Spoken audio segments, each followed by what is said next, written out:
Buen día, mi nombre es Sánchez Flores Jorge Ignacio y como se indicó al inicio, yo voy a presentar sobre población y especies invasoras. En esta presentación veremos una pequeña introducción, desarrollaremos los temas y veremos estadísticas y soluciones aplicadas. Bueno, pues para empezar, la sobrepoblación es un fenómeno que se produce cuando hay un exceso de individuos de cualquier especie en un área determinada, la que puede tener graves consecuencias para el medio ambiente y la biodiversidad. Una de las principales formas en las que la sobrepoblación afecta a la biodiversidad es a través de la demanda de recursos. En caso de los seres humanos, estos recursos suelen utilizarse para la agricultura, industria y urbanización.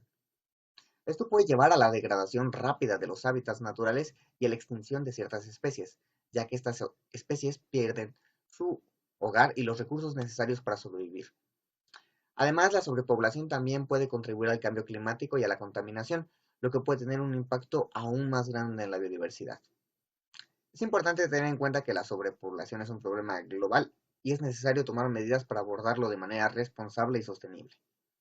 Otro factor que puede afectar la biodiversidad es la presencia de especies invasoras, que son aquellas que se establecen y crecen de manera rápida en un nuevo ecosistema, compitiendo con especies nativas por recursos, y estas pueden causar su extinción. Esto puede ocurrir por la introducción intencional o accidental de especies invasoras a nuevos ecosistemas, y puede ser un problema especialmente grave en zonas con baja biodiversidad y alta vulnerabilidad. Es importante tomar medidas para prevenir su introducción y controlar su crecimiento una vez se han establecido, para minimizar su impacto. Para entender cómo la sobrepoblación y las especies invasoras afectan a la biodiversidad, es importante tener en cuenta cómo se relacionan las personas con el medio ambiente y cómo utilizamos los recursos naturales. A medida que la población humana crece, necesitamos más recursos y más terreno para construir nuestras viviendas, más alimentos, todo en general para nuestras industrias. Esto puede llevar a la degradación de los hábitats naturales y a la introducción accidental o intencional de especies invasoras, ya que estos son destruidos y alterados para hacer espacio para la agricultura, la industria y la urbanización. Además, esta sobrepoblación puede contribuir al cambio climático y a la contaminación, ya que a medida que la población crece, también aumenta la cantidad de emisiones de gases de efecto invernadero, la contaminación del aire y del agua. Esto puede tener un efecto grave, como decíamos, en la biodiversidad, ya que muchas especies dependen de estos recursos para sobrevivir.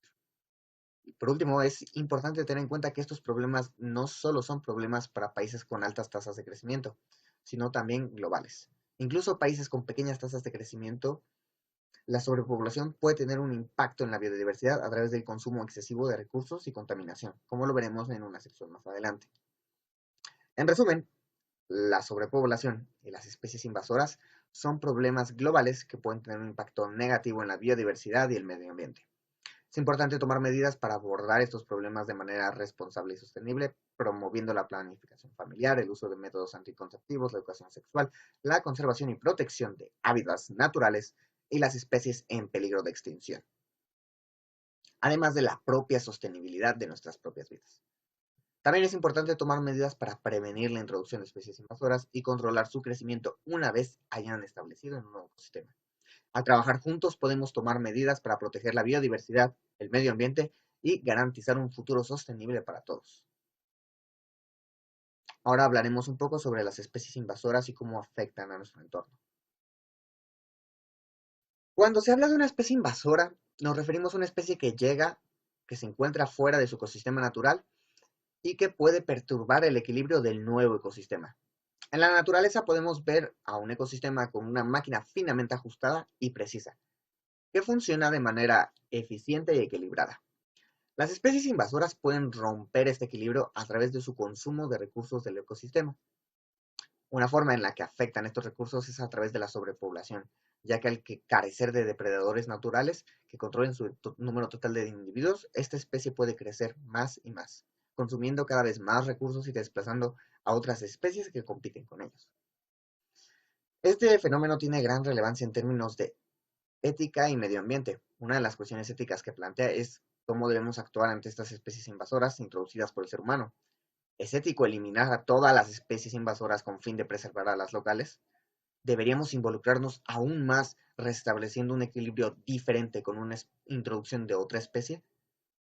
Pero hay algo más grave. Dentro de nuestra descripción invasora, de una especie invasora, uno de los parámetros para identificarlos es que carecen de depredadores en el nuevo ecosistema al que llegan.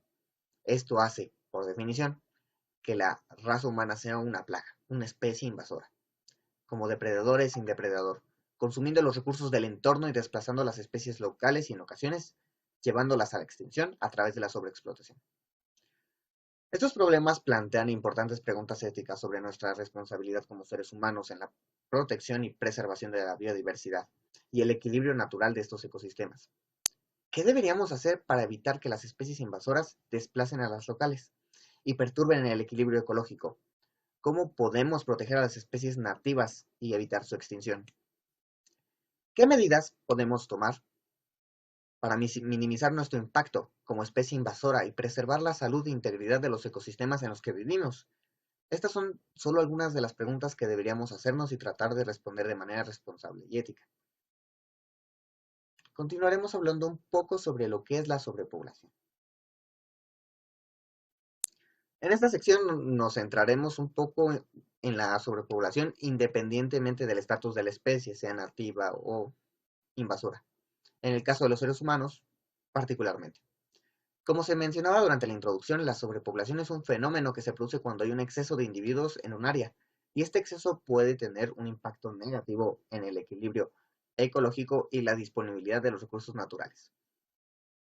Y dirán, ¿cómo es que definimos un exceso? Bueno, una forma de medir el exceso de la sobrepoblación es considerar la capacidad de los recursos de regenerarse, de tal manera que el consumo de los recursos de la generación presente no comprometa su disponibilidad para las generaciones futuras ni afecte la calidad del ambiente.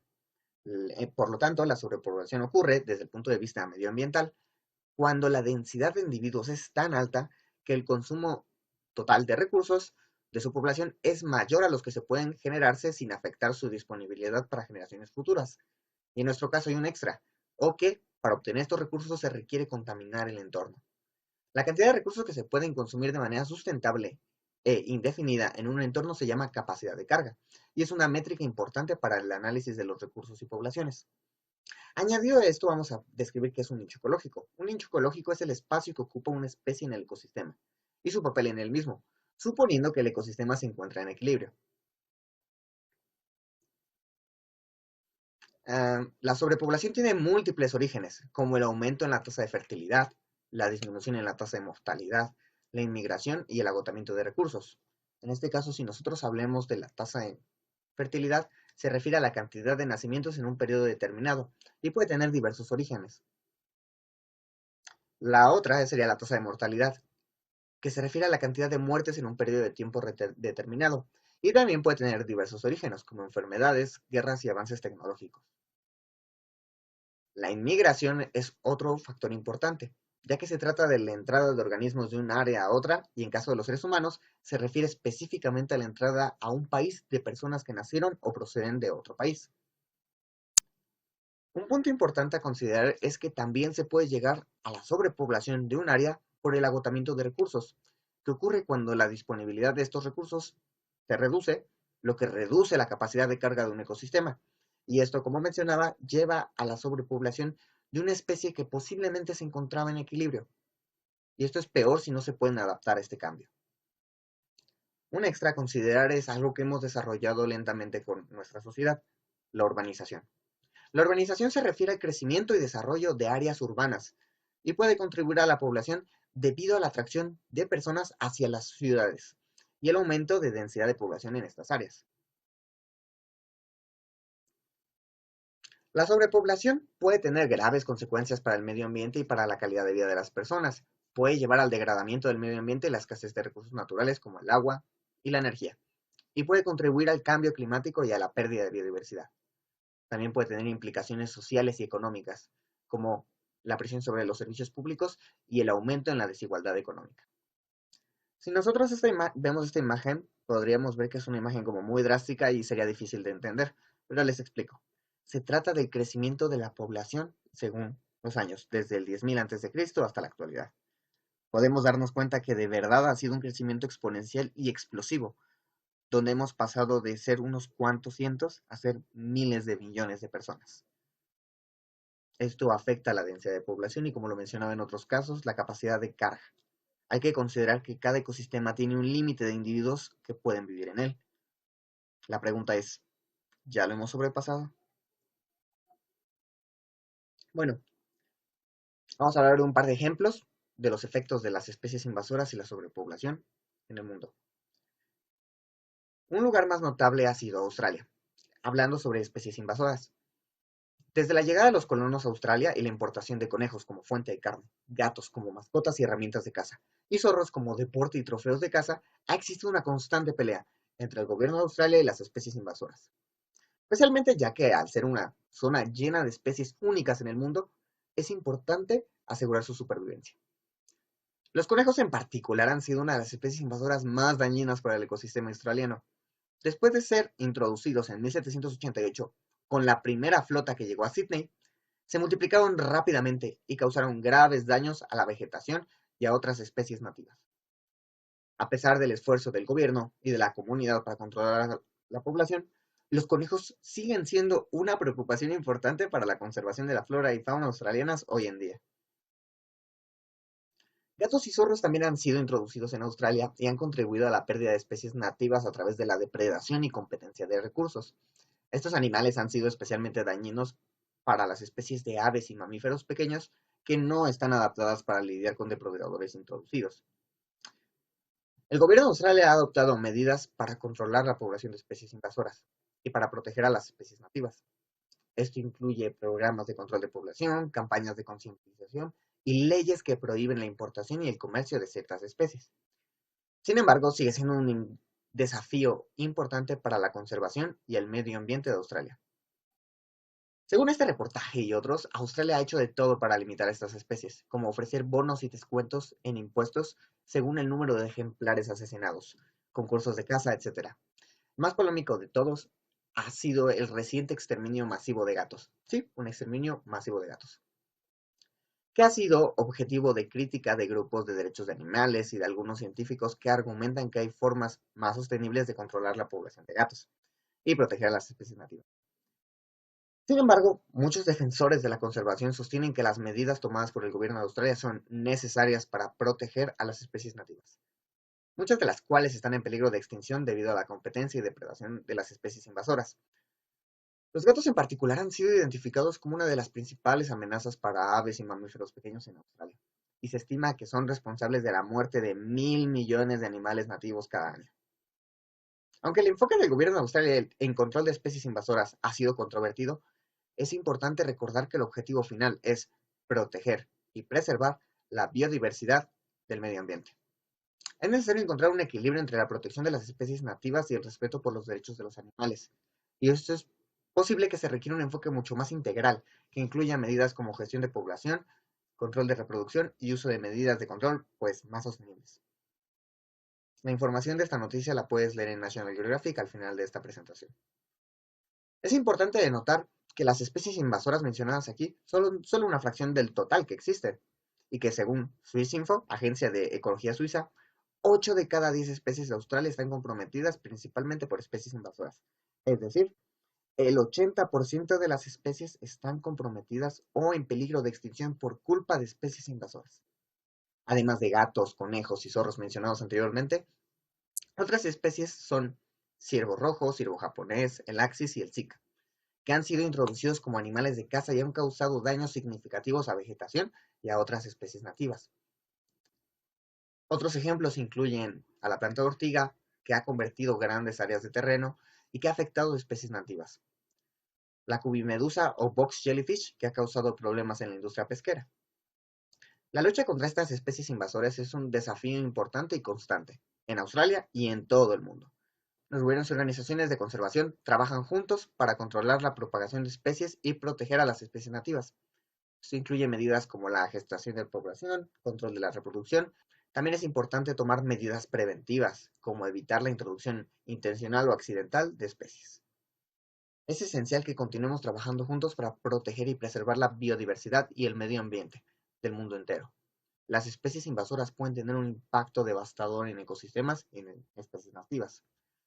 Es nuestra responsabilidad asegurarnos de no comprometer aún más la sostenibilidad a largo plazo de nuestro planeta. La sobrepoblación es más abundante en aquellos países con mayor pobreza. Los países con mayores tasas de pobreza y natalidad son Venezuela, con el 22.9% de su población sufriendo hambre, pero aún así siendo de los primeros lugares en natalidad. Para el próximo año se espera que India supere a China como el país más poblado del mundo, representando el 17.72% de la población mundial, considerando que también es el país con las mayores densidades poblacional en el mundo. Debido al rápido crecimiento de su población, que se concentra mayormente en África y Asia, lo que hace más difícil la erradicación de la pobreza. A pesar de que Naciones Unidas sobre las perspectivas de la población mundial indica una disminución de la tasa de la natalidad de 2.5 a 2 para 2050, se estima que aún así la población mundial será de 9.000 millones de personas. Lo interesante es que en 1800 solo el 3% de la población mundial vivía en las ciudades, pero para el siglo XX el 47% ya lo hacía. Esto es una muestra de lo que comentábamos antes sobre sobrepoblación por migración a las ciudades. El aumento es más dramático en continentes más pobres y menos urbanizados, como Asia y África. Las proyecciones indican que la mayor parte del crecimiento urbano en los próximos 25 años tendrá lugar en países en vías de desarrollo o pobreza extrema. 1.000 millones de personas, una séptima parte de la población mundial o un tercio de la población urbana, vive en barrios marginales, que se consideran caldo de cultivo para problemas sociales como desempleo, pobreza, crimen, drogadicción, alcoholismo y otras enfermedades sociales. Muchos países pobres, los barrios marginales presentan altas tasas de enfermedad debido a sus condiciones insalubres, malnutrición y falta de atención básica de la salud. Otros efectos de la sobrepoblación en las ciudades son como los mencionados en 2008 por The New York Times, quien declaró que los habitantes de las naciones desarrolladas en el mundo consumen recursos como petróleo y metales a un ritmo casi 32 veces mayor que los del mundo en desarrollo, que constituyen la mayor parte de la población humana. Un dato interesante sobre esto es que la sobrepoblación en todo el mundo, casi el 40% de los embarazos son no deseados. Aquí podemos ver una pequeña gráfica que nos habla sobre a quién afecta principalmente a la sobrepoblación. En azul podemos ver a países desarrollados y en rojo a países pobres y en vías de desarrollo. Como podemos darnos cuenta, la mayor parte de la población se desarrolla en un área de pobreza extrema. Ahora hablaremos un poco sobre las posibles soluciones a estos múltiples problemas. Una forma en la que podemos abordar los problemas relacionados con la conservación y gestación de los recursos naturales es a través de la implementación de medidas como la creación de áreas protegidas para preservar la biodiversidad, el manejo sostenible de los recursos naturales para minimizar el impacto sobre los ecosistemas y la implementación de políticas y regulaciones para la introducción y crecimiento de especies invasoras. Además, es importante tomar medidas para evitar la introducción y crecimiento, como les decía, de especies invasoras por parte del ser humano y de otras especies que puedan causar problemas en los hábitats y similares, generando su degradación y la competencia por los recursos. Una forma de abordar el tema de las especies invasoras es introducir especies nativas. Así, la prevención incluye medidas como control de fronteras, movimientos para evitar la introducción y propagación de especies, etc. El control que podemos introducir, además de la prevención, puede ser incluir medidas físicas como la eliminación manual de especies invasoras y construcción de barreras físicas, así como medidas químicas como herbicidas e insecticidas. La restauración, que es otro factor para corregir este problema, implica la reforestación o la introducción de especies nativas para restaurar el equilibrio. Es importante tener en cuenta que el control y la restauración de especies puede ser costoso y requerir una gran cantidad de tiempo y esfuerzo, por lo que es importante tomar medidas preventivas para evitar la introducción. Para abordar el tema de la sobrepoblación, se pueden implementar diferentes enfoques y medidas, como promover la planificación familiar, el uso de métodos anticonceptivos y fortalecer la educación sexual, fomentar un desarrollo sostenible y reducir la tasa de mortalidad. Además, es importante tener en cuenta que la sobrepoblación no solo es un problema demográfico, sino que tiene implicaciones económicas, sociales y ambientales. Por lo tanto, es importante abordar estos problemas de manera integral y considerar todas las dimensiones al tomar decisiones y formular políticas. Continuando con el tema de la conservación de los recursos y gestión de recursos naturales, es importante tener en cuenta que estas medidas no solo tienen beneficios a nivel local, sino también impactos globales. Por ejemplo, La conservación de la biodiversidad puede contribuir a la estabilidad de los ecosistemas y a la protección de los servicios ecosistémicos que proporcionan, como la purificación de aire y agua, la polinización de cultivos y la protección contra desastres naturales. Además de la conservación y el manejo sostenible de los recursos naturales, pueden contribuir a la mitigación del cambio climático, al reducir las emisiones de gases de efecto invernadero. Otro aspecto importante a considerar en la conservación y en la gestión de los recursos naturales es la participación de las comunidades locales. Es importante involucrar a estas comunidades en la toma de decisiones y asegurar que comprendan y apoyen las medidas de conservación y gestión sostenible. Esto puede ayudar a la sostenibilidad a lo largo plazo de las iniciativas de conservación y puede contribuir a la mejora de calidad de vida de comunidades, proporcionando beneficios económicos y sociales. En resumen, la conservación y la gestión de recursos naturales son importantes para proteger la biodiversidad, reducir el impacto ambiental, además de promover el apoyo local y global. Es importante implementar estas medidas de conservación y gestión para involucrar a todas las comunidades y en el proceso de toma de decisiones, para asegurar así la sostenibilidad a largo plazo de estas iniciativas. Yo fui Sánchez Flores Jorge Ignacio y les agradezco por su tiempo. Buenos días, mi nombre es Ángel Alejandro Castillo Morales y explicaré el tema acerca de los manejos de residuos, qué podemos hacer para contenerlos adecuadamente, las consecuencias de no contenerlos adecuadamente y lo que se está realizando en la actualidad para procesarlos y reutilizarlos de forma correcta.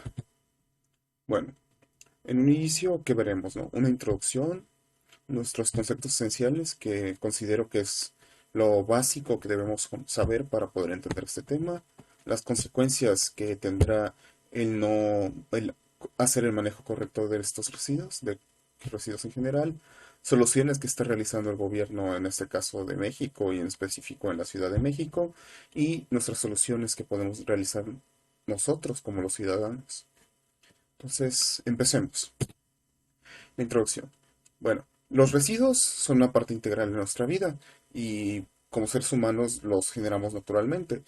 En especial en comunidades altamente urbanizadas, los residuos pueden ser un problema y el correcto, la correcta contención, transporte de ellos y desecho final o reutilización de ellos nos permite tanto el uso correcto de las materias primas y la reutilización y además el que la sanidad de nuestras áreas en general. Bueno, los conceptos esenciales. Estos son los conceptos que yo considero que son básicos para el entendimiento de este tema y están estrictamente ligados a él. Empezamos con la definición de un residuo o basura, ¿no? Que usualmente los usamos como términos intercambiables.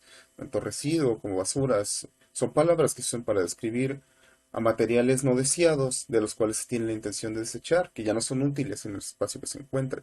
Esta definición más elegante, por así decirlo de una forma, se refiere a que los residuos o basura, que los usamos como términos intercambiables, pero se me hace más correcto residuos, porque no siempre. Basura es como algo que ya no tiene ninguna utilidad, ya ha llegado a su fase final, por así decirlo, y ya por mucho que le hagamos, no va a volver a ser utilizable, o quizás sí podamos hacerlo volver a ser utilizable, pero no es un proceso económicamente viable.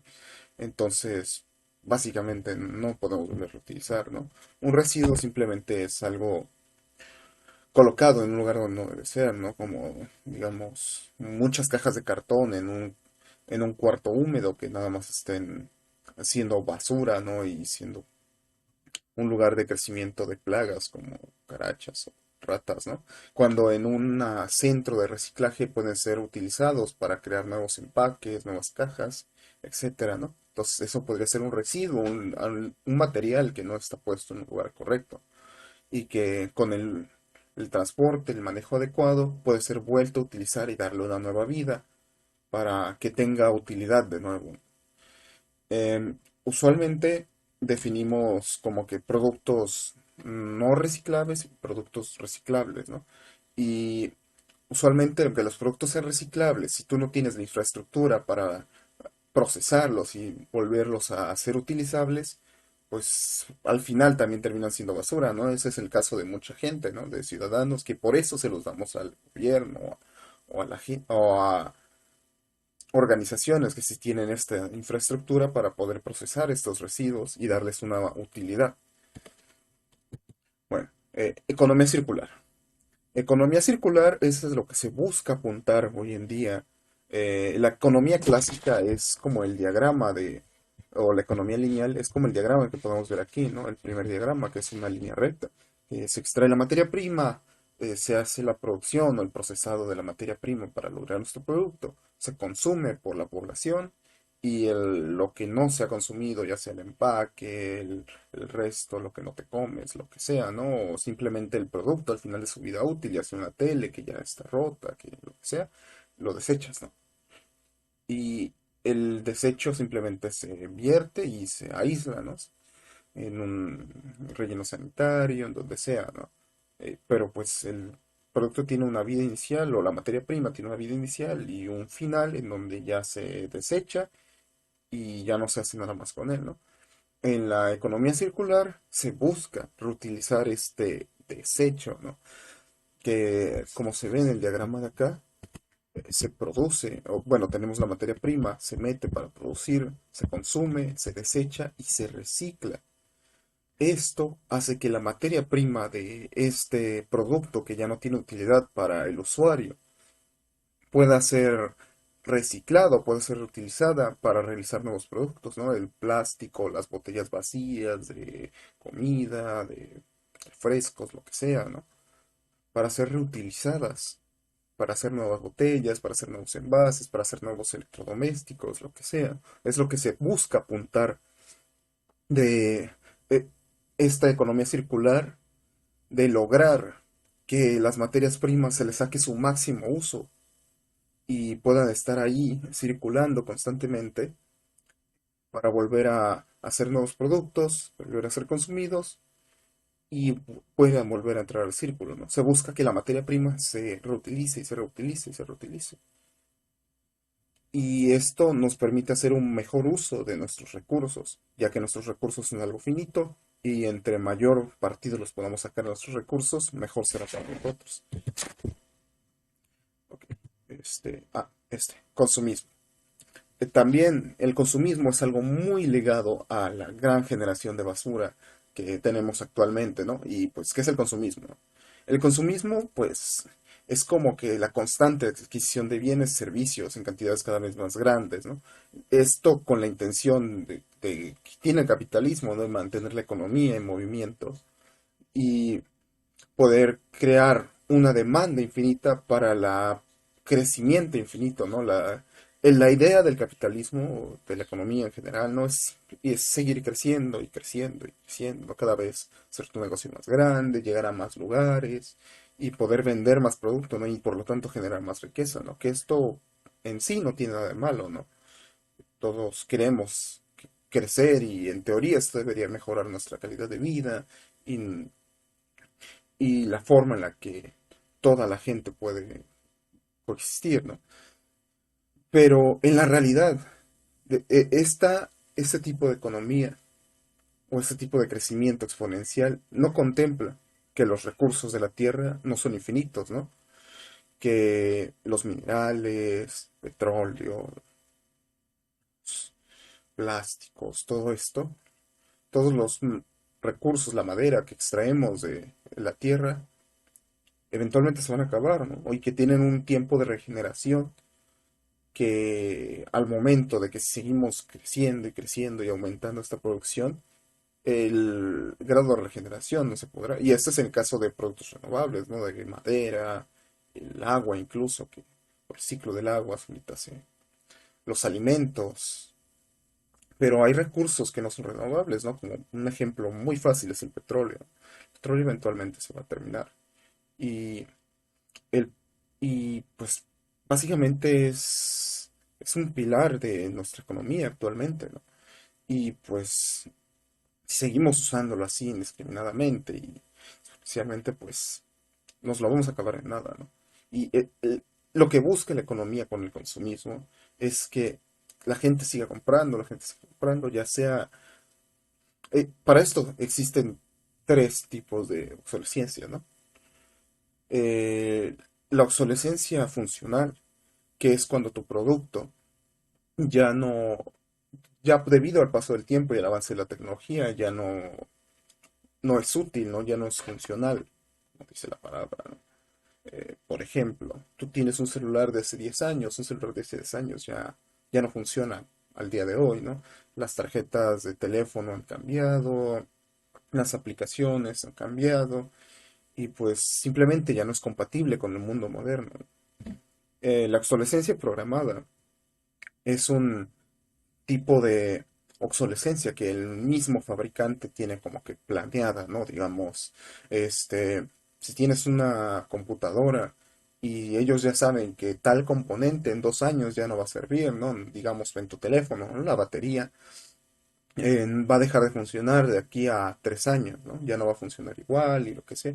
Y como que justo para buscando que compres otro producto en lugar de reparar el tuyo, pues lo hacen complicado el reparar el reemplazo de la batería, ¿no? Ya hemos visto un poco eso de cómo los celulares han ido cambiando, de antes era muy sencillo extraer la batería y simplemente pues, cambiarla, ¿no? Ahora, el día de hoy, pues como que los celulares están sellados con pegamento y así, es un proceso un poco más engorroso, ¿no? Lo hace más seguro y que por ejemplo, si se te llega a caer o algo así, no se te esparramen todos los componentes en el piso, ¿no? Pero igual hace que si, por ejemplo, quieres cambiar la batería o quieres cambiar algún componente, sea algo más complicado. De todas formas, sigue siendo posible, pero ya no es tan sencillo como lo era antes, ¿no? Y, y pues esto es la obsolescencia programada, ¿no? Como que hay ciertas partes que van a fallar eventualmente, ¿no? Y como que el fabricante lo tiene claro, ¿no? Pero pues sabe que si no llegaran a fallar, que si tu producto te dura 10 años, pues ¿quién le va a comprar, no? ¿Cómo va a seguir moviéndose el dinero hacia ellos? Entonces ellos planean esto y piensan en cuánto dura tu producto, ¿no? Y ellos a propósito, pues, pudiéndolo hacer durar más, lo hacen durar menos justo para que sigas comprando el producto. También existe la obsolescencia percibida, que es el que tú sientas que tu producto ya no es funcional, aunque todavía sea completamente funcional, todavía puede correr las aplicaciones que necesitas para vivir o para tener una vida cómoda y todavía está funcionando adecuadamente. Pero pues tú, al momento de que, no sé, sale otro producto, al momento de que ya no está de moda, al momento que tú ya no sientes que tienes como que la punta de la tecnología, por así decirlo. Esto es muy influenciado por la publicidad. La publicidad busca eso, ¿no? Que tú quieras tener el nuevo producto, que te convence que el nuevo producto es mejor, que te va a dar muchas cosas, que te va a dar estatus, que tiene un mejor rendimiento que el pasado, lo que sea, ¿no? Pero siempre es intentar convencerte de que tu producto, y que el nuevo producto es mucho mejor que el producto que tienes actualmente, ¿no? Y entonces tú, como quieres tenerlo mejor, como te lo puedes permitir, como lo que sea, vas a querer ese nuevo producto. Y todo esto con la intención, lo hacen las compañías con la intención de que se pueda seguir moviendo la economía, ¿no? Pero es justo esto de que está reemplazando tu producto, aunque no lo necesites, eh, genera muchos más residuos de los que deberíamos, ¿no? Por ejemplo, igual no necesitas cambiar el celular cada año, ¿no? Pero aún así lo haces porque te gusta estar en la vanguardia de la tecnología, ¿no? Y quizás tu otro celular pasado no estaba mal, pero pues te hacen sentir que tú necesitas lo más nuevo, ¿no? Entonces esto contribuye bastante a la generación de residuos. ¿Qué consecuencias tiene el mal manejo de los residuos? Pues primero, yo veo como que dos consecuencias principales, ¿no? Tanto la contaminación de nuestras áreas humanas o de poblaciones humanas, ¿no? Ya sea la contaminación del aire, del agua, del suelo. Estos tipos de contaminaciones afectan nuestras actividades en general, ¿no? Ya sea nuestras reservas de agua, ya sea el suelo en el que cultivamos nuestros alimentos, o el aire que respiramos, que esto causa bastantes daños a la salud, ¿no? Y en general, todos los tipos de contaminación causan daños a la salud, ya sea contaminación del suelo, contaminación del agua, contaminación del aire. Hay, hay residuos que pueden ser muy peligrosos, ¿no? Por ejemplo, un ejemplo muy sencillo y que todos conocemos son las baterías, ¿no? Las baterías o las pilas, sea que les llamemos, contienen químicos que para realizar esta reacción que genera electricidad. Y estos químicos pueden ser muy dañinos para el ambiente si son liberados en él. Entonces es necesario tener especial cuidado con ciertos tipos de residuos, ¿no? En especial los electrónicos, que son como los que manejamos la mayoría de nosotros y pueden causar bastante daño en el ambiente. Entonces al final todo este tipo de contaminaciones termina afectándonos a nosotros, ¿no? Los seres humanos. Y el otro tipo la otra consecuencia que tiene la contaminación es el daño a la biodiversidad, ¿no? O en general a todos los seres vivos que no son seres humanos, ¿no? A los animales, las plantas, los hongos, lo que sea, ¿no? Y al momento que nosotros introducimos materiales extraños o materiales, hacemos un desbalance en los ecosistemas, empezamos a una reacción en cadena de que ejemplo, si dañamos los suelos, las plantas no pueden crecer y entonces los animales no tienen que comer, ¿no? Porque las plantas ya no crecen y empezamos una reacción en cadena que termina destruyendo todos los ecosistemas, ¿no? Y al final, digamos que los ecosistemas pues tienen efectos en el ambiente, tienen, tienen efectos en el agua, en una gran cantidad de cosas que mantienen el mundo en un equilibrio, ¿no? Y al momento de que nosotros alteramos este equilibrio o estos ecosistemas, el mundo se empieza a caer en una reacción en cadena y todo se desbalancea, ¿no? El agua, empiezan a haber inundaciones porque los polos se derriten, porque el agua se empieza a repartir de forma más inequitativa, ¿no? Hay lugares que sufren sequías muy fuertes, hay lugares que sufren inundaciones. Pero todo esto debido al daño que le hacemos a los ecosistemas, ¿no? Y por lo tanto a las especies que los habitan. Y, bueno, ¿cómo podemos solucionar el problema, no? Primero coloqué este diagrama aquí, que representa muy bien todas las opciones que tenemos para poder disminuir la generación de residuos y el daño que le hacen al ambiente, ¿no? Aquí tenemos hasta arriba de la pirámide opción más favorecedora, ¿no? Que es como la ideal, ¿no? Lo que va a prevenir o va a disminuir en mayor cantidad la cantidad de residuos, ¿no? Que es la prevención, ¿no? Ya sea evitar, por ejemplo, en un producto, ¿no? El empaque, ¿no? Por ejemplo, el empaquetado, lo que sea, hacer un empaquetado que sea amigable con el ambiente, que sea fácil de degradar, un empaquetado más pequeño, lo que sea, ¿no? Pero que disminuya los recursos desde el inicio. Quizás tú puedes prevenir al momento de no comprar no sé, un celular nuevo cada año, cada 6 meses, ya que son cosas que no necesitas, ¿no? También la minimización, reutilización, el reciclaje, son otras estrategias en las que podemos mantener la cantidad de residuos baja, ¿no? Al momento de reutilizar ciertas cosas, ciertos residuos, darles un nuevo uso, una nueva vida. Y también el reciclaje, que al momento de, no sé, separar nuestra basura, el reutilizar los materiales que son reutilizables. La recuperación de energía se refiere a usualmente como que la quema de estos materiales, esto es algo dañino para nuestro ambiente, ¿no?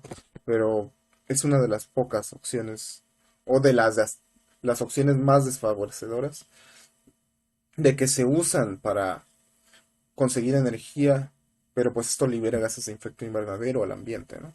Entonces, no es algo muy deseable. Y también la disposición, que es simplemente hacerlo en un vertedero sanitario, meter los residuos y intentar contenerlos a como podamos, ¿no? Esto pues nos quita terreno, nos quita lugares en los que podríamos hacer otras cosas, ¿no? Que nos sirvan nada más para guardar basura, ¿no?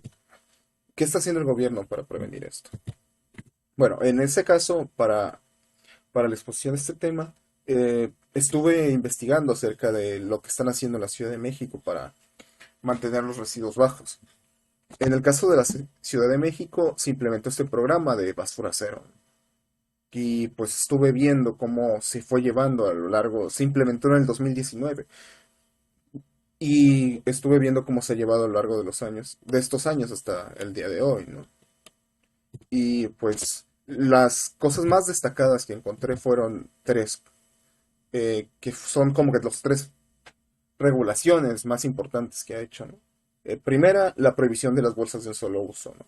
Desde el año 2020, pues como que se buscó eliminar estas bolsas de plástico que son tan comunes para nosotros, ¿no? En las que llevas tu compra, lo que sea.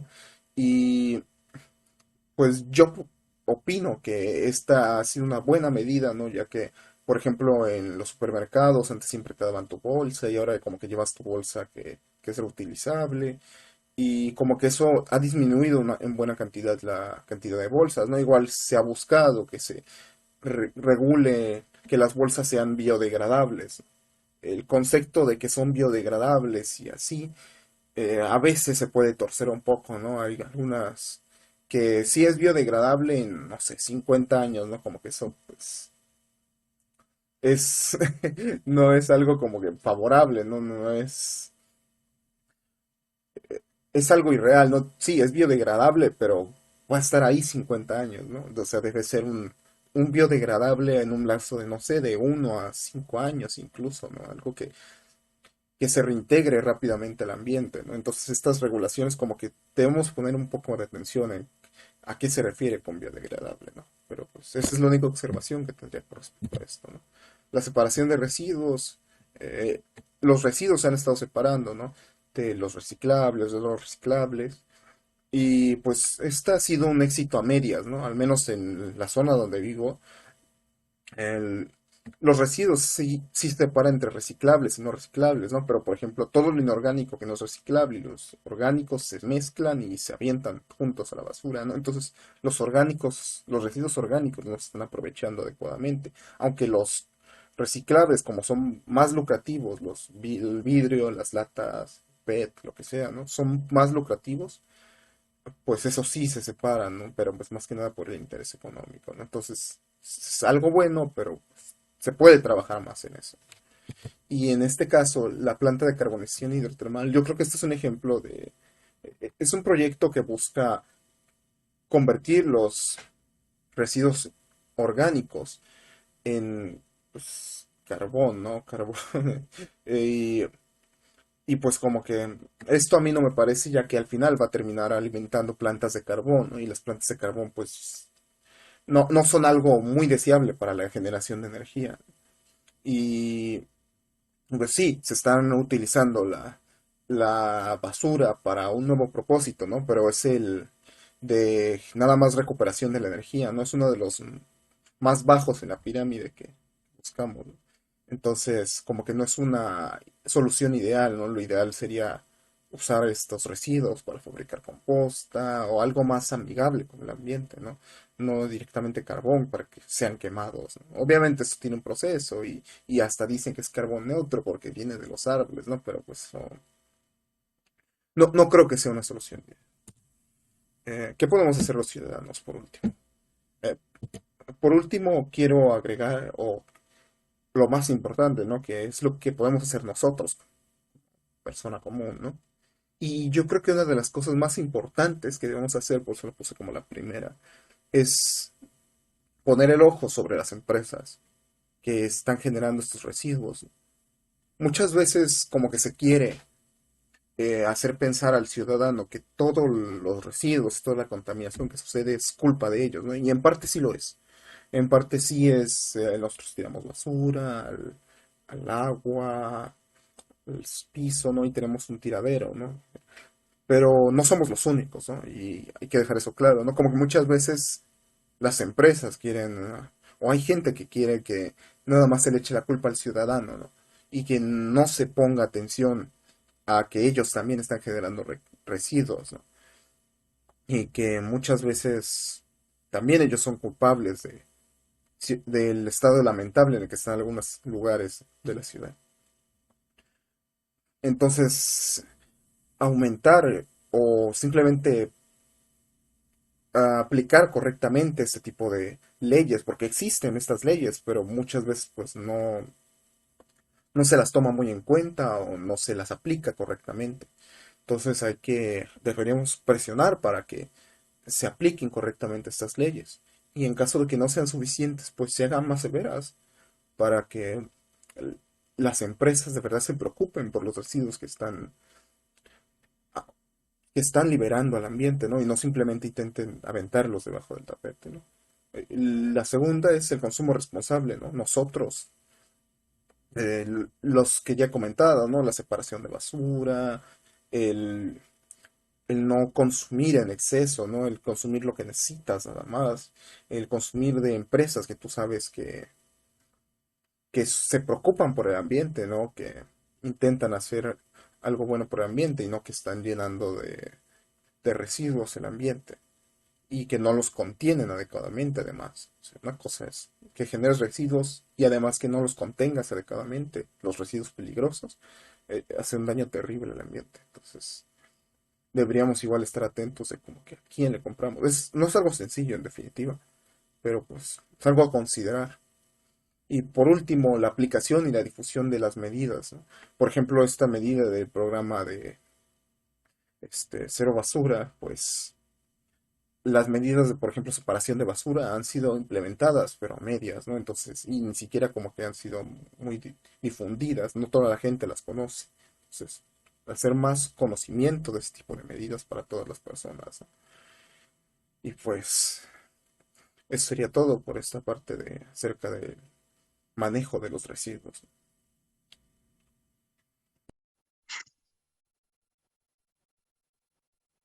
Hola, buenas tardes. Mi nombre es Carlos Daniel Arrega Limón.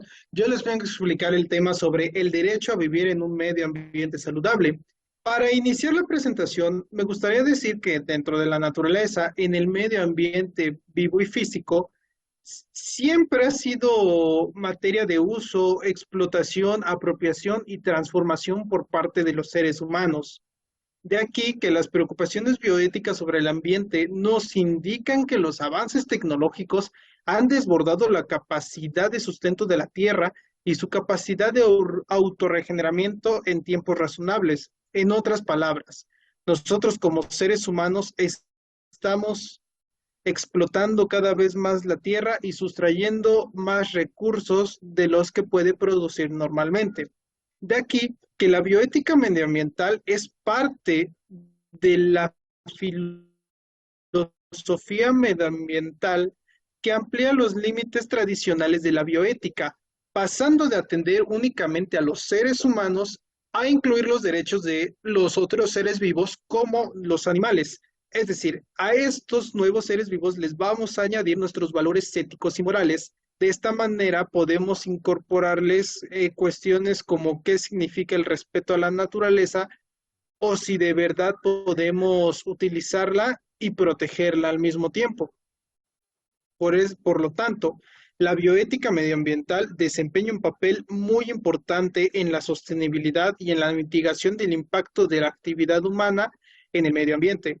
Dicho esto, vamos a comenzar y en esta presentación abordaremos el aumento progresivo del CO2 en la atmósfera, la destrucción de la capa de ozono, la deforestación y cómo impacta todo lo anterior a la calidad de vida. Por último, se dará una serie de conclusiones y recomendaciones a seguir para mitigar los efectos. Muy bien, se debe tomar conciencia en estos días para defender los derechos de las futuras generaciones. Es decir, la calidad de vida es el resultado de la armonía lograda en todos los aspectos que inciden en el bienestar y felicidad de las personas. En otras palabras, la salud física y mental está íntimamente ligada con la sanidad del medio ambiente que nos rodea, ya que después de todo somos resultado de nuestra interacción con él. Lamentablemente, el propio ser humano no toma en cuenta su bienestar y es el causante de los desequilibrios medioambientales como la tala de árboles, bosques, la quema de terrenos, la utilización de abonos y pesticidas químicos, la fumigación del campo e incluso la modificación genética de animales. Con todas estas acciones estamos alterando la composición de la capa de ozono, lo que cambia desfavorablemente las condiciones climáticas, afectando los cuerpos de agua y agotando los recursos naturales no renovables. Si seguimos así, esto va a causar un impacto en la producción de alimentos y por lo tanto en la de bienes y servicios. Ahora bien, esto nos lleva a un aumento progresivo del CO2 en la atmósfera. El hombre, al modificar especies animales, vegetales y microorganismos, cambió sin lugar a dudas los bosques por praderas para la ganadería extensiva y también sustituyó la vegetación natural por sembradíos artificiales. Todo esto nos causó un inminente cambio climático y desequilibrio del CO2 en la atmósfera. ¿Por qué? Bueno, les voy a hablar un poco sobre el efecto invernadero. Por esta destrucción de la atmósfera, al aumentar progresivamente la cantidad de CO2, eh, agregando una producción artificial a, digamos, la producción natural del planeta, se puede llegar a un efecto conocido como el efecto invernadero, que es el que vemos ahí en pantalla. Este efecto invernadero puede generar cambios importantes en las condiciones ambientales de nuestro planeta, como el deshielo progresivo de casquetes polares y sobre todo la elevación de la temperatura del aire. Al destruir la vegetación, también disminuimos en el aire la relación de oxígeno con dióxido de carbono, alterando significativamente la temperatura ambiental, impactando negativamente la biodiversidad animal, vegetal y microbiana. Es decir, la salud animal y humana en general estarán en peligro si los cambios climáticos favorecen el desarrollo de microorganismos patógenos. Todo esto también nos lleva a la destrucción de la capa de ozono. Con la utilización de aerosoles y diversas sustancias volátiles, como son los clorofluorocarbonos, estamos contribuyendo a disminuir la capa de ozono que protege nuestra atmósfera al retener una buena cantidad de radiación ultravioleta. Respecto a los temas principales de la destrucción de la capa de ozono, cabe destacar que uno de los productos más responsables son los utilizados como refrigerantes o los impulsores de los aerosoles. Cuando este tipo de compuestos son liberados a la atmósfera, esos productos químicos se descomponen por acción de la luz solar, dando lugar a átomos de cloro que reaccionan con el oxígeno del ozono, rompiendo la molécula y formando monóxido de cloro. ¿Y qué hace el monóxido de cloro? Reduce de una gran manera la cantidad de ozono en la capa. Pero no solo es el cloro el causante de la gran reducción de ozono, también entran en juego otros productos químicos como el bromo y los óxidos de nitrógeno, presentes en los fertilizantes que se utilizan para la cosecha de los campos. La reducción de la capa de ozono hace más directa la exposición de los organismos terrestres a los rayos ultravioleta, con lo cual ocasiona un incremento en la tasa de alteraciones del ADN celular. Para el caso particular de los seres humanos, somos los directamente afectados. ¿Por qué? Porque podemos desarrollar cáncer de piel, que es una afección al sistema inmunológico. También podremos tener alteraciones o problemas respiratorios en general. Y a los animales y flora y fauna terrestres y marinos ni se diga. En general, todos nos vemos afectados con esto. Otro punto que me gustaría destacar que afecta directamente a la calidad de vida es la deforestación. La deforestación no racionalizada de la vegetación conduce a la erosión de los terrenos y aumenta la sedimentación de los cuerpos de agua, es decir, la tierra se vuelve totalmente infértil. Con la eliminación de especies de árboles y otras plantas se afecta la biodiversidad vegetal, así como la de los insectos, microorganismos, aves y otros animales, por lo cual su existencia se vería amenazada. Después de todo, si tenemos un suelo completamente erosionado, no va a existir ningún tipo de vida microbiana ahí, ni mucho menos de los insectos. Tal como se explica en la presentación, con menos vegetación habrá menos oxígenos en el ambiente. La escasez de plantas verdes incrementará el exceso de CO2 que contribuirá a que se produzca una elevación anormal de la temperatura, desestabilizando todos los ecosistemas del planeta e impactando seriamente la vida del ser humano. Así que es un problema en la que tenemos que tomar cartas en el asunto y que impacta directamente la calidad de vida. Respecto a esto, la contaminación con la que coexistimos está a niveles subletales. Es decir, esto indica que a pesar de que existe contaminación en el ambiente, los organismos no llegamos a morir.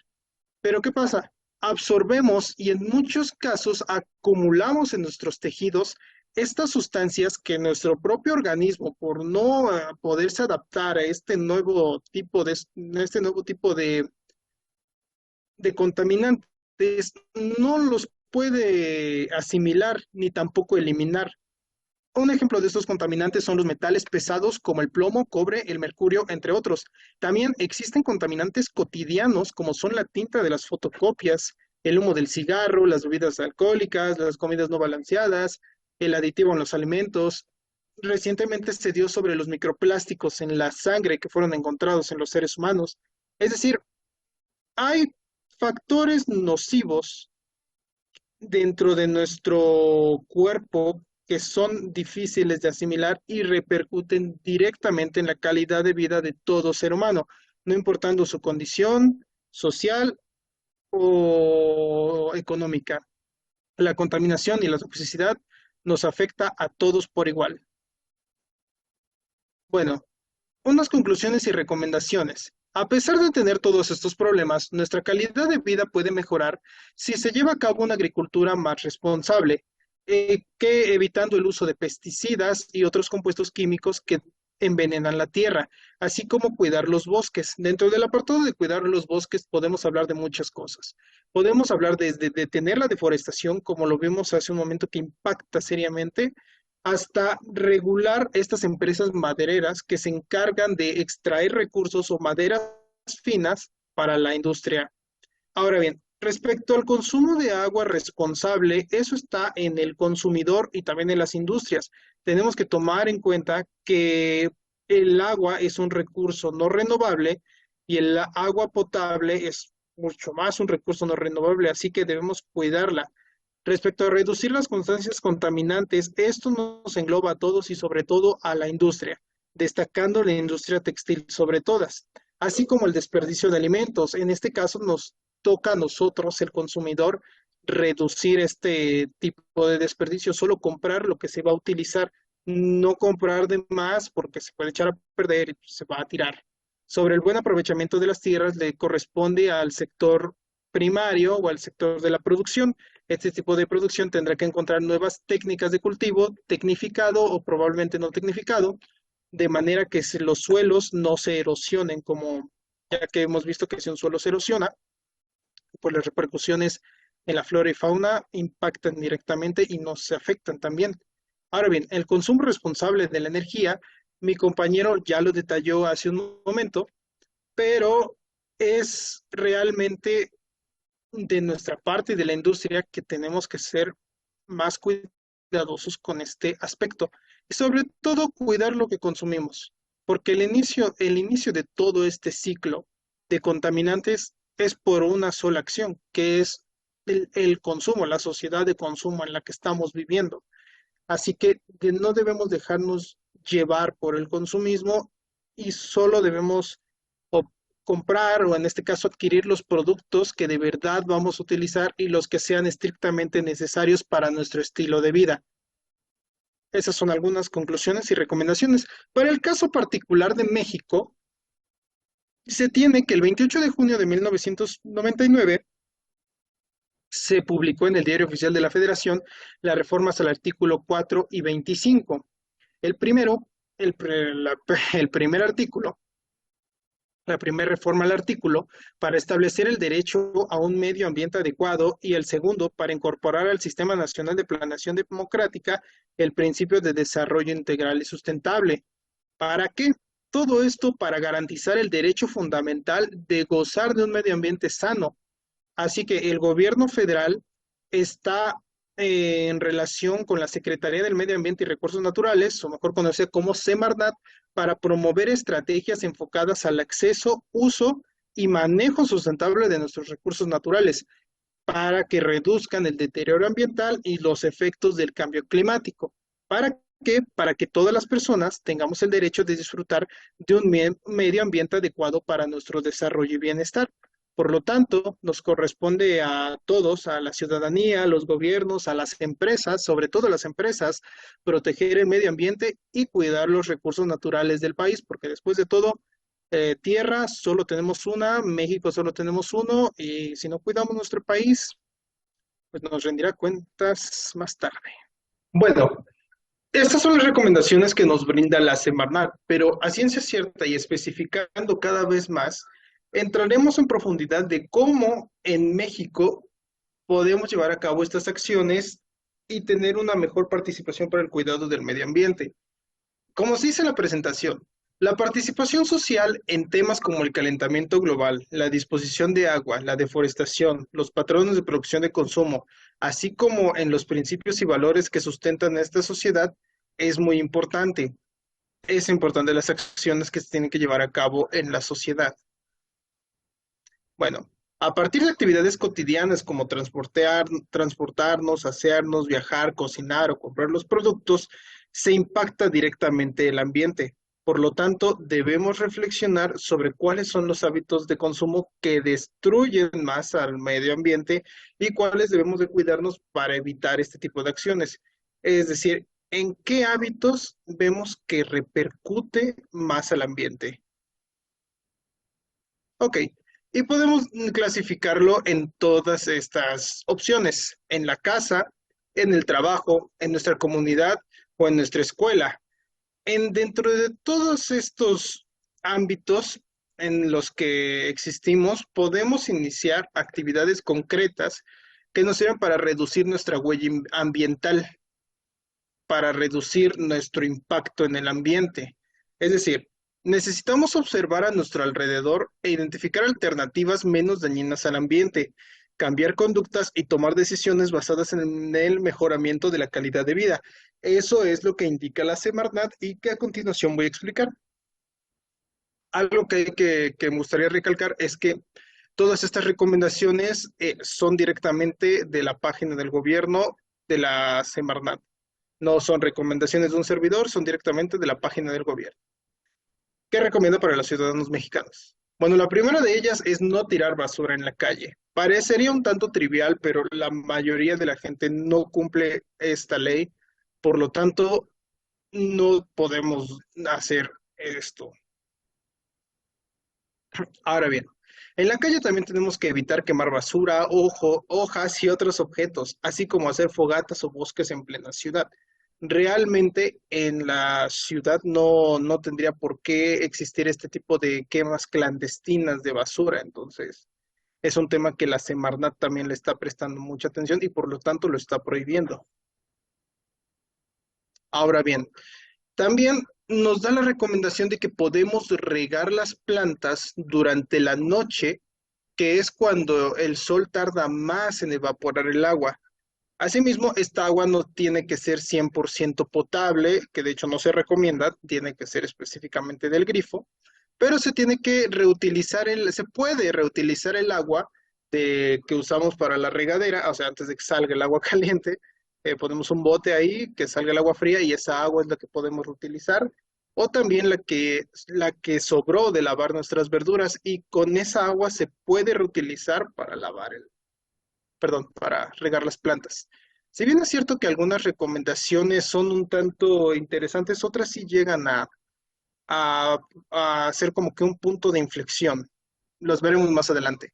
Ahora, en el ámbito escolar podemos reducir la cantidad de residuos que generamos. ¿Cómo? Para esto tenemos que evitar utilizar envases de plástico de un solo uso, como son las botellas. Podemos llevar contenedores que se pueden usar muchas veces, es decir, productos totalmente rellenables, no plásticos de un solo uso. Muy bien, también podemos reutilizar al máximo todos los artículos o productos antes de deshacernos de ellos. Por ejemplo, las hojas de papel por ambos lados, que por cierto, esta medida sí hace falta dentro de la escuela porque me he llegado a percatar que algunos compañeros míos de clase solo usaban las hojas de un lado. Entonces, pues sí, como opinión personal, yo les hice saber esa observación de que no se tiene que utilizar las hojas de los dos lados. Bueno, dejando de lado el comentario personal. Podemos pasar a la siguiente.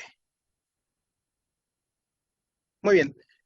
También durante la escuela debemos de aumentar el consumo de frutas y verduras y beber suficiente agua para evitar el impacto ambiental, siempre comprando localmente y siempre utilizando las frutas de temporada. También podemos clasificar nuestros residuos orgánicos, que eso es lo que hace falta dentro de la unidad académica en Lupita. Considero que sí es importante que se haga un manejo especial de los residuos, sobre todo de los orgánicos, porque realmente somos una comunidad que no clasifica muy bien sus productos. Existen unos tambos azules dentro de la escuela, pero ahí la verdad se genera basura, no se está generando una separación correcta de los residuos, que es algo que tenemos que tomar en cuenta. Y con una correcta separación de los residuos, podremos producir materia orgánica, la cual a partir de la materia orgánica se genera composta. Y como vimos con la composta, también lo platicamos en clases, se puede enriquecer el suelo de la unidad y enriquecer también a los árboles. Muy bien. También podemos clasificar los residuos inorgánicos de forma independiente según el tipo. Latas de aluminio, a botellas de plástico, lo que facilita la clasificación del reciclaje. Es más o menos lo que veníamos mencionando, que eso realmente hace falta en la unidad académica para evitar el impacto, según la Semarnat. También hay que enjuagar los envases usados de cartón y aplastarlos para facilitar su acopio. Muy bien. En el hogar tenemos que limpiar los pisos y paredes y vidrios con dos cubetas de agua, una para limpiar y otra para enjuagar. No se debe abusar de los abusos de los productos de limpieza. ¿Por qué? Porque algunos llegan a ser muy nocivos para el medio ambiente o contaminan totalmente el agua. O incluso hay muchas personas utilizan los productos de limpieza sin diluir, o sea, totalmente puros y eso también daña al medio ambiente. Muy bien. El agua jabonosa se puede utilizar para lavar los excusados. Si está libre de productos de limpieza, la podemos utilizar para regar las plantas. Otra medida a considerar es que antes de lavar los trastes se pueden retirar todos los residuos orgánicos para depositarlos en un bote o bolsa. Y no se tiene que arrojar al drenaje ni revolver con otros residuos inorgánicos porque, uno, se tapan las tuberías y dos, generas basura. No es composta, generas una basura. Muy bien. Otra recomendación de la Semarnat es que se pueden remojar los trastos de una sola vez. Si tienen mucha grasa, utiliza agua caliente, enjabónalos con la llave cerrada y enjuágalos rápidamente bajo un chorro moderado. Prácticamente lo que cualquier persona haría. Otra recomendación es que se debe de cuidar que la llave del fregadero no gotee. Se tienen que cambiar los empaques cada vez que sea necesario, es decir, evitar fugas de agua dentro del hogar para así la conservación de la misma. También te recomiendan instalar un economizador de agua, que es un dispositivo barato y fácil de colocar. Bueno, se tienen que lavar las verduras en un recipiente con agua, tallarlas con los dedos y con un cepillo y desinfectarlas. Podemos reutilizar esta agua para el excusado o regar las plantas. También si se lava ropa en el lavadero no se debe desperdiciar agua. Se puede reutilizar esa propia agua con la que enjuagamos para remojar la siguiente tanda de ropa sucia. Asimismo, solo se recomienda utilizar la lavadora con cargas completas. Así ahorramos agua y hacemos uso eficiente de la energía eléctrica. También podemos utilizar la mínima cantidad de jabón o detergente. Además de requerir menos agua para enjuagar, la ropa dura más. Ahora bien, en el trabajo considero que es uno de los lugares donde más se lleva a cabo el impacto al medio ambiente por todos todas las cosas que se necesitan para trabajar, desde computadoras hasta papeles. Y la primera recomendación de la Semarnat es que apagues tu equipo, tu monitor, tu impresora, tu bocina, todo cuando no lo estés utilizando, apágalo. No es necesario que esté consumiendo, aunque el producto te diga que tiene una eficiencia energética en estado de espera, lo mejor siempre es apagar los productos y que no trabajen, así no consumen nada de energía. También en el caso del aire acondicionado, bueno, esta recomendación es directamente para la mayoría de las oficinas. En opinión personal, recomiendo que al menos en verano no sería necesario un aire acondicionado. No, nuestras condiciones climáticas no son tan extremas como lo serían al norte del país. Así que en este caso, Considero que esta recomendación está bien, pero no es tanto para nuestra región. Aún así, está bien optimizar el aire acondicionado. También el papel. Desconozco si hoy en día, bueno, yo creo que sí se sigue utilizando demasiado papel en las oficinas. Así que algo que recomienda la Semarnat es que se utilice cada vez menos papel y se sustituya con apoyo de escáner como archivos. También en el trabajo hay que evitar dentro de lo posible el uso de desechables, principalmente los de unicel. Muy bien. También, como ya se había mencionado, se tiene que apagar el CPU cuando no se esté utilizando y apagar las luces una vez que se salga de la habitación. También lo que habíamos dicho, con el apoyo de los escáneres, vamos a evitar que se siga desperdiciando más papel que funciona, que se guarda como archivo. Muy bien, también se puede utilizar una vegetación natural para crear microclimas en espacios interiores y siembra árboles al exterior alrededor del edificio. Propicia en tu oficina las compras verdes, estableciendo criterios ambientales. Y es verdad, realmente cuando se tienen plantas dentro de la casa o dentro de la oficina, el ambiente cambia y tu casa cambia realmente. También al enviar documentos de mensajería, coméntalo con tus compañeros para que todos se envíen un solo empaque y no se tienen que estar gastando cajas y cajas y cajas y cajas. Así para usar solo una para todos. También utilizar el correo electrónico en lugar de enviar documentos por el correo ordinario. Eso evitará el consumo de papel excesivo. Muy bien. También en el trabajo podemos aprovechar al máximo la luz y ventilación natural. No es necesario tener la luz artificial prendida todo el día.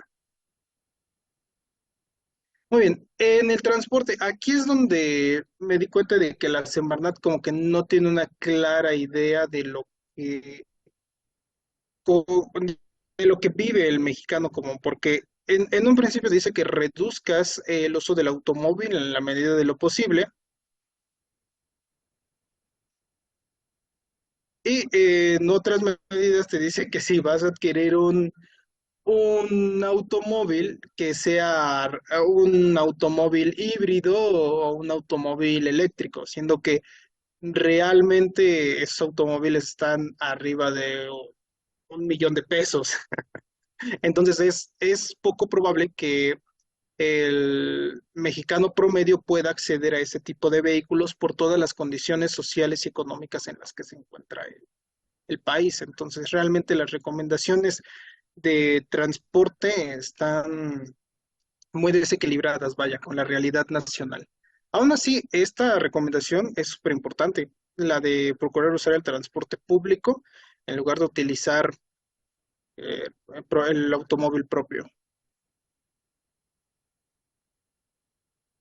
Evitar que se sobrellene el tanque de gasolina, evitando derrames y que se evaporen los compuestos de gasolina. Así también afinar el coche, llevarlo periódicamente al servicio, es decir, realizar mantenimientos periódicos a tu automóvil. Ok, no conducir autos de velocidad, es decir, que se tenga un manejo eficiente del combustible, también la autonomía del combustible, y también aquí es donde yo lo que comentaba hace un momento, la recomendación de la Semarnat es que si tu familia piensa cambiar de coche o adquirir uno, convéncelos de que sea uno con una tecnología que permita una reducción de emisiones contaminantes, que sí, que si bien los modelos nuevos a partir del año 2021-2022 ya tienen una mayor autonomía por cada litro de combustible consumido, aún así, sigue siendo una recomendación difícil de llevar a cabo, dado las condiciones sociales y económicas en las que vive la mayoría de los mexicanos. Muy bien. Sobre el consumo. Como habíamos dicho en la presentación, diapositivas atrás, la mayoría del impacto ambiental que repercute en nuestra calidad de vida surge del consumo. Es decir, la Semarnat en este caso recomienda estar consciente de lo que consumimos y hacerlo con total responsabilidad. Tenemos que tener en cuenta que de nuestro consumo, de la forma en cómo consumimos, será lo que será también la vida que le daremos a las futuras generaciones. Lo que hagamos hoy va a repercutir en el futuro. Así que, teniendo esto en cuenta, tenemos que consumir solo lo que necesitemos. Hay que revisar la información de la etiqueta, comparar precios, preferir productos con empaques fabricados con materiales reciclables y sobre todo de carácter nacional. Es decir, entre menos plástico se utilice, mucho mejor. Entre menos desechable se utilice, mejor. Ah, y también hay que reutilizar las bolsas del súper para las compras, no tirarlas sencillamente a la basura, al contrario, hay que reutilizarlas. Muy bien. También hay que comprar limpiadores y productos de limpieza que en la etiqueta diga que son biodegradables, que no hacen daño al medio ambiente. Y otra recomendación es que si depositas el papel higiénico en el excusado, cómpralo blanco, ya que el color contamina el agua. Muy bien. En la compra de productos, también compra productos elaborados localmente, es decir, nuestro mercado local. No hay por qué consumir productos importados. También es que nunca compres productos derivados, ni tampoco tengas animales exóticos como mascota. Ah, en Navidad esta recomendación es de que utilices un árbol de producción nacional. Y aparte del árbol de producción nacional, tiene que ser un árbol con raíces para que después de las fechas navideñas se pueda volver a plantar. Y el producto de consumos orgánicos es saludable y amigable con el medio ambiente y favorece la conservación de la diversidad de especies agropecuarias forestales mexicanas, así como que apoya a las economías locales. Además, lo que estaba comentando, dentro de nuestro consumo responsable tenemos que comer mucho más frutas y verduras, menos harinas y buscar alimentos de temporada que son más económicos. Para el caso particular de enero, tenemos que el limón, el plátano, la manzana o incluso la cebolla, el ajo son alimentos de temporada, lo cual su consumo será más barato para adquirir y mucho mejor, menos impacto al ambiente. Obviamente tenemos que beber agua para quitarnos la sed, no hay que utilizar ningún otro tipo de bebida energizante o gaseosa. El agua es suficiente. Bien, dentro del manejo de residuos, la creciente generación de residuos y su manejo inadecuado ha ocasionado problemas de calidad, de salud y una desagradable imagen en los campos y ciudades, así como la contaminación del suelo, el agua y el aire. Esto se debe principalmente al aumento de la población y a las formas de producción y consumo basadas en una cultura de desperdicio. La basura se crea al mezclar residuos sólidos de todo tipo, orgánicos e inorgánicos. Todos podemos contribuir a reducir la basura si practicamos las 3 R's: reducir, reutilizar y reciclar. Y es que esto es algo realmente de cultura. Tenemos que darnos cuenta de que, en teoría, los desechos que generamos, la gran mayoría como personas comunes, no son nocivos para el medio ambiente cuando se mezclan entre ellos. Ahí es cuando no existe una correcta separación y se genera la basura. Y tratar con basura es realmente difícil. Además de que da una desagradable imagen en los campos y ciudades. Ujú. Muy bien, también la cantidad de residuos se puede disminuir si utilizamos utensilios reutilizables o lavables, no usar plásticos de un solo uso, como en este caso de las botellas con agua. Muy bien, el caso de esto, la conclusión prácticamente es que tenemos que reutilizar al máximo, llegar a una meta prácticamente de residuo cero. En todas nuestras compras, en todas nuestras adquisiciones tenemos que hacer residuo cero.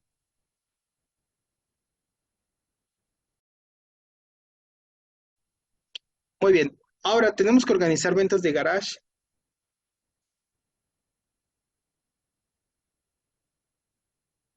o también reciclar. Y aquí está todo. Tenemos que reciclar, separar nuestros residuos.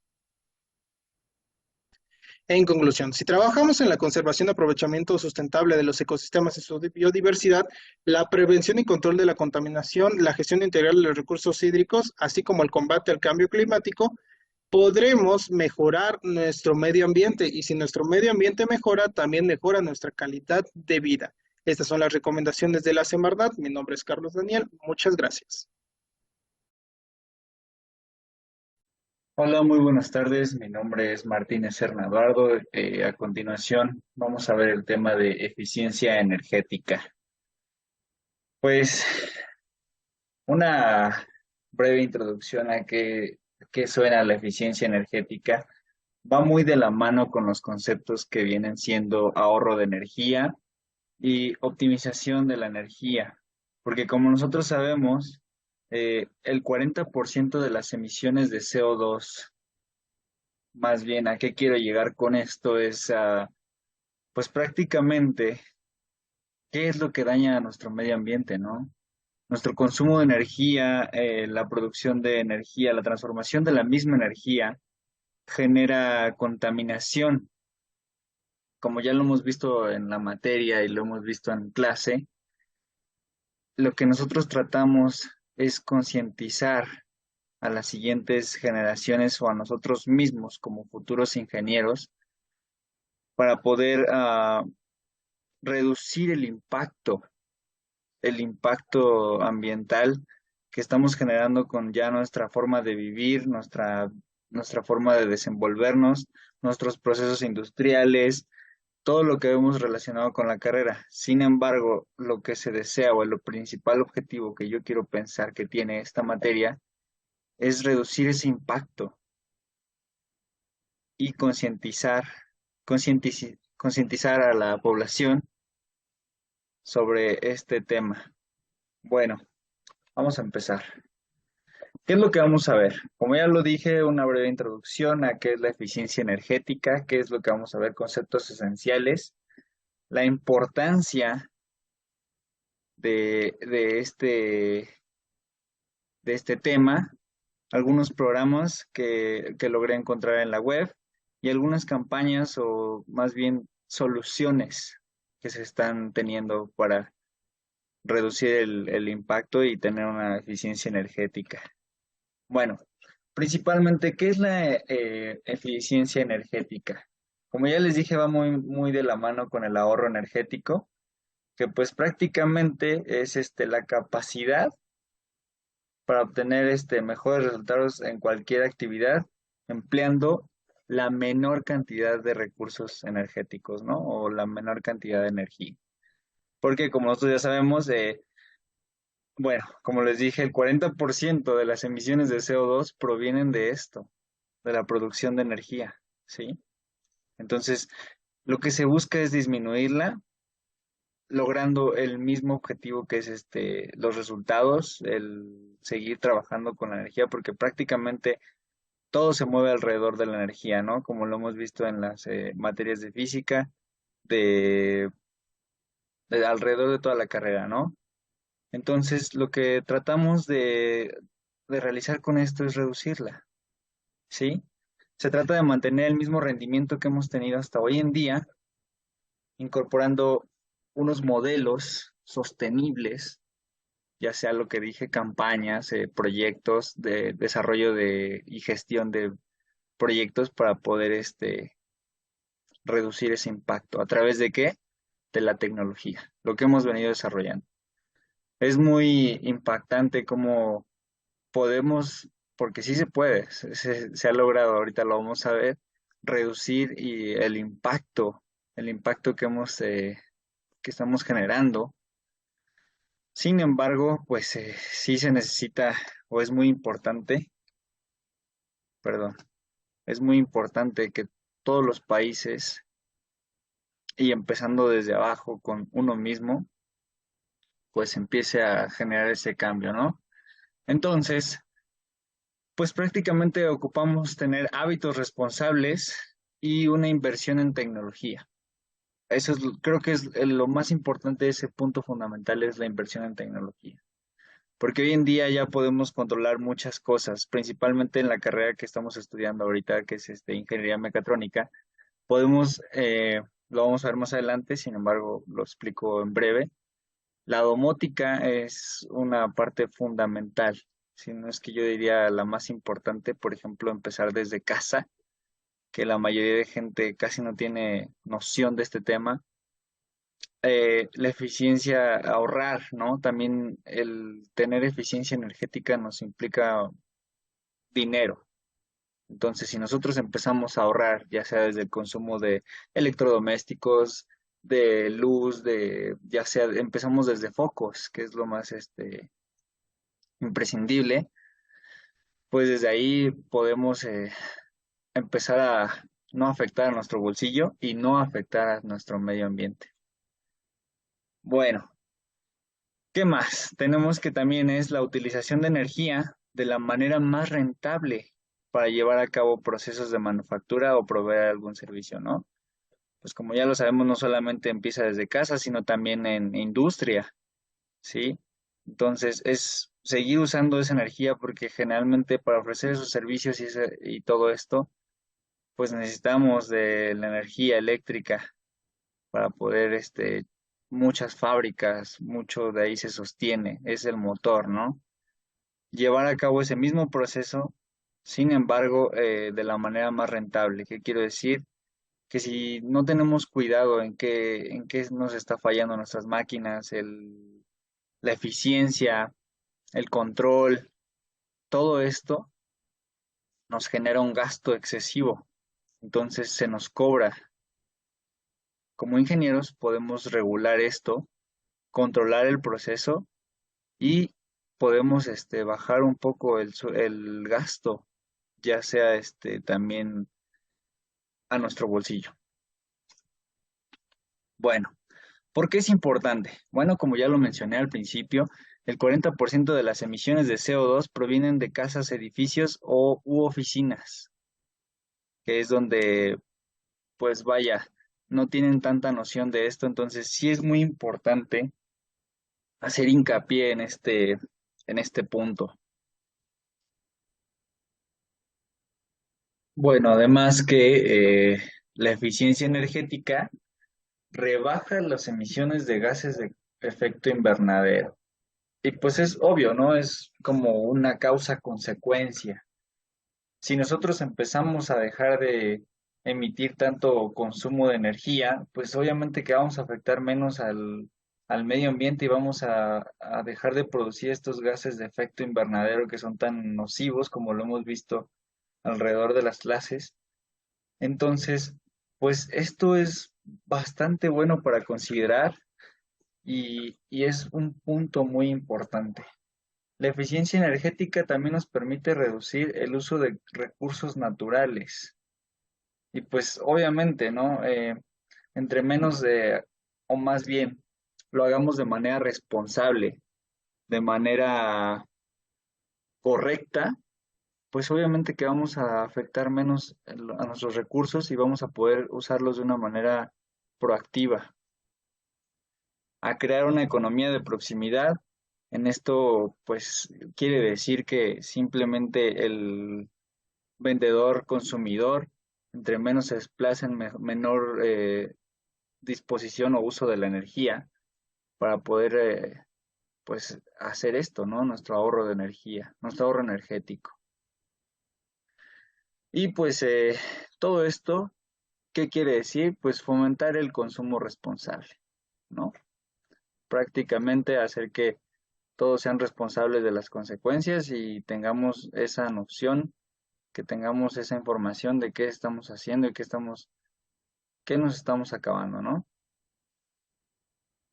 Menor gasto energético, como ya lo dije anterior, produce un menor gasto en la factura de consumo para las empresas, tanto para las casas, entonces, o oficinas, trabajos, todo este rollo, ¿no? Si nosotros empezamos con un control y un consumo, pues vaya, de manera eficiente, de manera responsable, como debe de ser, entonces vamos a empezar a verlo reflejado tanto en nuestra factura como, pues, a lo mejor no se ve de manera tan puntual, pero pues sí se lo va a agradecer nuestro medio ambiente.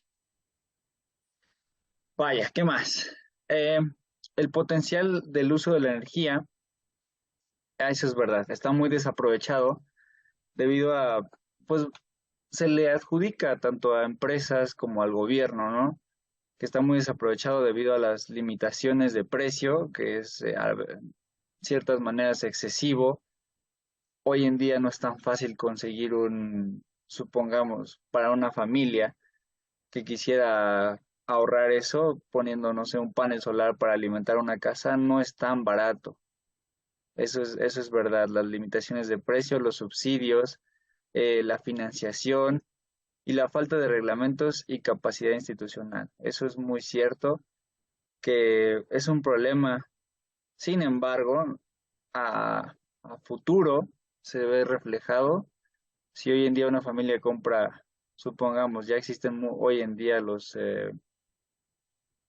calentadores solares, que al principio es un gasto excesivo, que son 5,000 pesos contra, no sé, un boiler de 1,000 pesos, pues sí se ve reflejado esto. Lo vemos también, por ejemplo, en las lámparas, ¿no? Un foco incandescente de lo que gastan mucha energía. El consumo de watts es impresionante a comparación de un foco LED, una lámpara de LED, que fue el ejemplo que puse al principio, ¿no? Sí se ve mucho ahí la diferencia de precios, sin embargo, pues no es a futuro, eso se ve reflejado en el bolsillo y también pues se ve reflejado en el daño al ambiente, aunque no se vea tanto, ¿no? El ahorro energético también es importante para el cambio climático y también para el suministro de energía sostenible. Es un modelo que se quiere alcanzar, que se ve de esta manera, ¿no? Alcanzar ese modelo sostenible donde pues avance por sí solo y no tengamos que depender, o más bien no dañe la economía de nuestro país. Y pues esto, ¿qué nos va a conllevar? Pues a reducir gastos y a mejorar la calidad de vida. No es lo mismo, por ejemplo, como lo vemos hoy, ya a través de la domótica, el gasto de un foco LED a comparación de un incandescente, o por ejemplo tenemos los apagadores inteligentes, los contactos inteligentes, donde ya reducimos ese gasto. Nos dice inclusive cuánto está el mismo apagador inteligente, contacto inteligente, perdón, nos dice cuánto es el consumo de nuestro dispositivo. Y si todos empezamos a hacer conciencia de esto, empezar a comprar productos que nos sirvan, que no nos generen un gasto infructuoso, pues yo creo que eso va a mejorar mucho nuestra calidad de vida.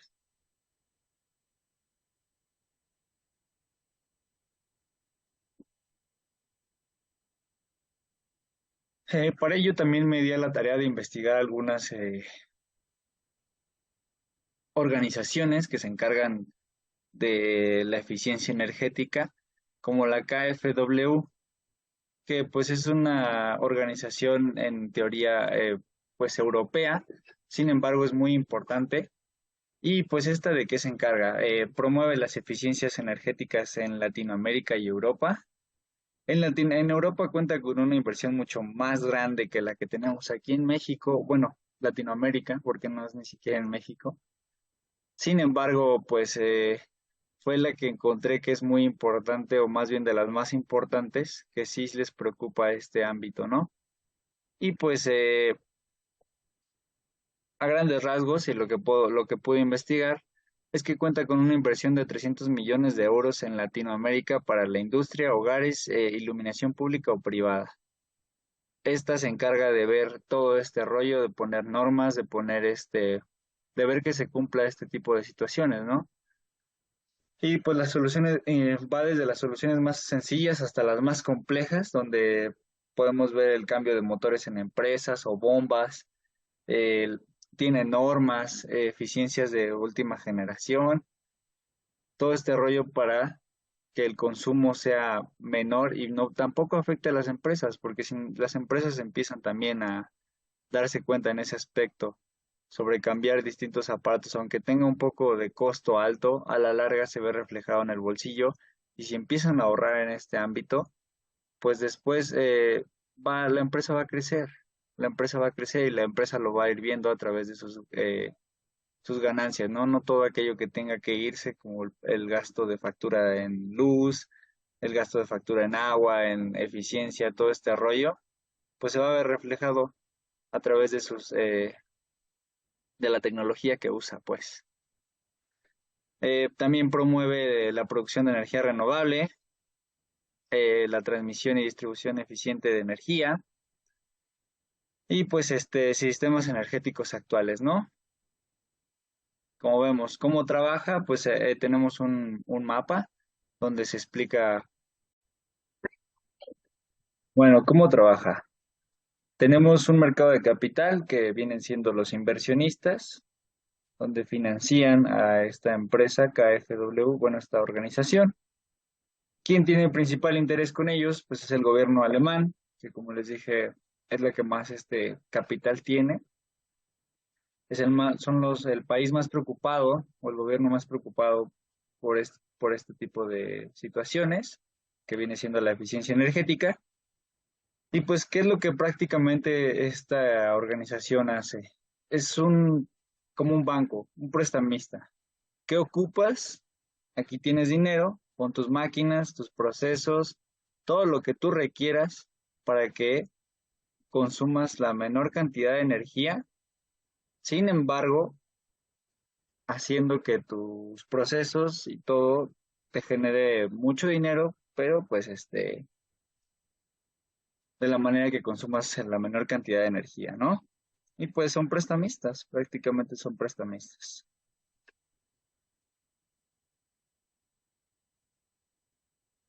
Los principales desafíos para la KfW vienen siendo pues este programa de crédito, porque no es como cualquier banco, no es de que pum, ten dinero, lo vas a lograr y me lo vas a devolver rápido, ¿no? Pues esto es difícil.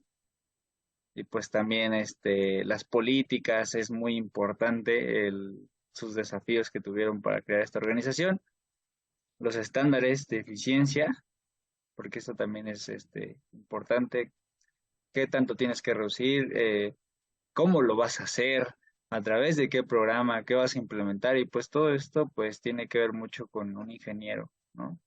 Que generalmente para allá es donde vamos a la línea de producción, que es la eficiencia y que tengamos este rollo, ¿no? De esta conciencia de gastar menos. Y pues, ¿qué más? Tenemos también la IFD que plantea fomentar programas de eficiencia energética a un nivel de gerencia, bueno, más bien en este caso que se comprometan tanto la gerencia como el sistema operativo, ¿no? Que se comprometan a reducir esto, a tener esta parte del ahorro energético.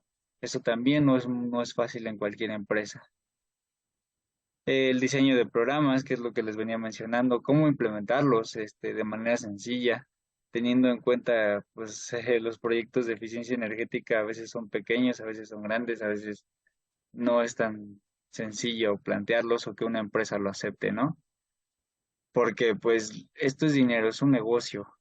Lo que a una empresa le conviene es que le sigas generando pues lo que le sigues generando para que siga trabajando, aportar al capitalismo, vaya.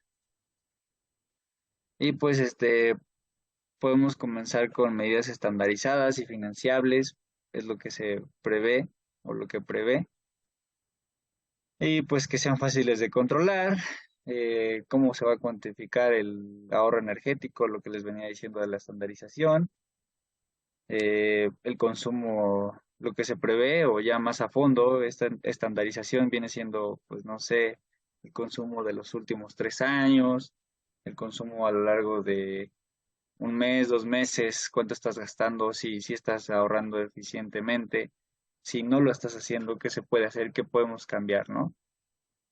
Y pues incentivación, ¿no?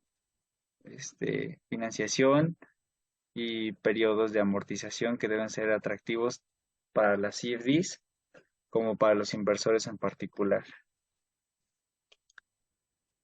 ¿Qué temas tenemos? Tenemos una escala de clasificación que esto ya va más para la parte de las casas, hogares, oficinas.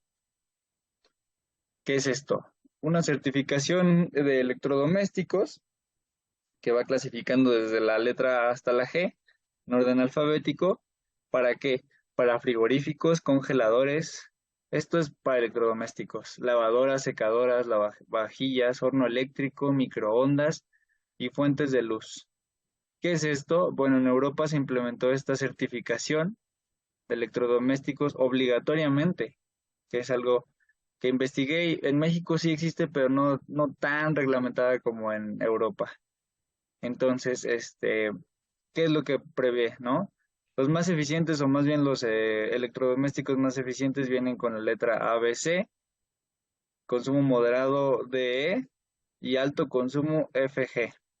Los que debemos de evitar son los de alto consumo, y los que debemos de comprar sí o sí, es lo que le digo. Estos son los tipos de modelos de gestión o de lo que se está poniendo hoy en día para que puedas tener esa eficiencia energética, ese ahorro energético, consumir este tipo de electrodomésticos, y obligando a las empresas también a crear productos que sean capaces de podernos dar este tipo de, pues vaya, de productos, vuelvo a decir, este tipo de productos que no consuman tanto, que no afecten al medio ambiente y que podamos también no afectar nuestro bolsillo.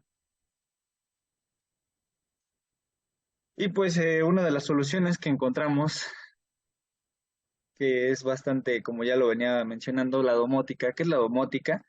Pues es un sistema basado en algoritmos de inteligencia artificial y optimización avanzada, que esto se ve clarísimo en la carrera. Muchos de los proyectos que vemos a lo largo de la carrera vienen encaminados hacia este tipo de cosas, este tipo de proyectos, este tipo de cosas.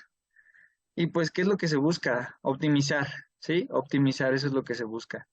Sin embargo, también ayuda bastante, bastante a aumentar y a disminuir el suministro de energía, que lo que se busca ahorita es